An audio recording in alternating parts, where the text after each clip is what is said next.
And then putting a plan together of all those manageable pieces. Do you know exactly how to climb Everest? I didn't when we set out to do it.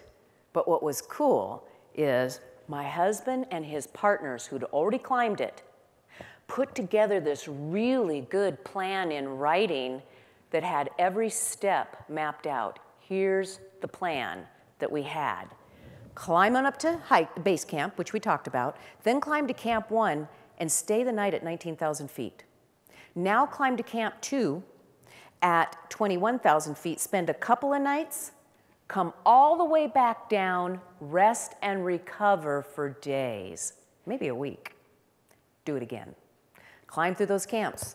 Spend a night at 1, a couple nights at 2. Now going up to Camp 3. Ugh, 24,000 feet. Talk about a headache. Oh.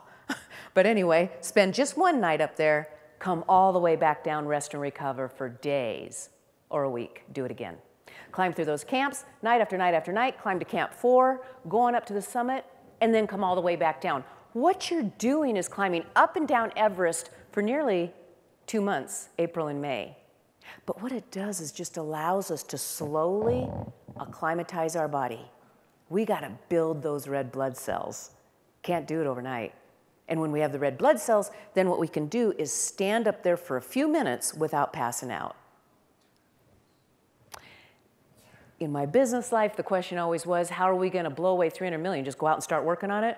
I don't think so. Same thing. We just had to step away from that business, put that real strong plan together.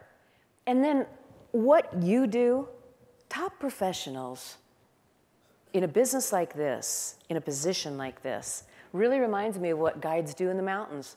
Because to be a guide in the mountain, you've got to be a leader. You got to think like a trusted guide, not like a climber. It's all about those climbers on your rope. It's all about those people getting to the summit. If you can get them to the summit, they're your clients. You'll make them successful and happy, and you'll be successful and happy. One more piece of the plan is doing what you're going to do. Specificity of activity. If you want to climb a mountain, if you want to get ready for a high mountain, just go out in the mountains like here. Go up where it's over 10,000 feet or 14,000 feet and just climb, climb, climb with a pack on your back, with snow, with the crampons on, all that over and over. But it's not that practical, right, when we're working. So I'll tell you how I squeeze this in, because we live and we work at sea level in Seattle. So in our building, I kept a pack underneath my desk. And I loaded it up with weights and then with kitty litter, clean kitty litter, okay? Anyway, I made the pack pretty heavy.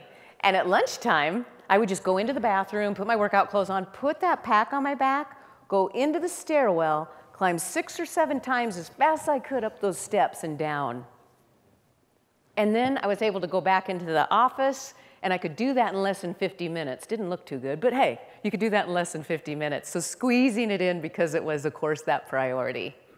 And then right after that one day, I sat down with my team and I said, okay, if we could only do one thing today to blow away the $300 million, what would it be?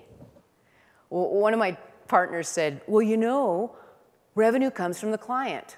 Bingo. So what we decided to do is just be focused 100% on our clients, their experience, all about them, and try to stop doing the rest of that stuff.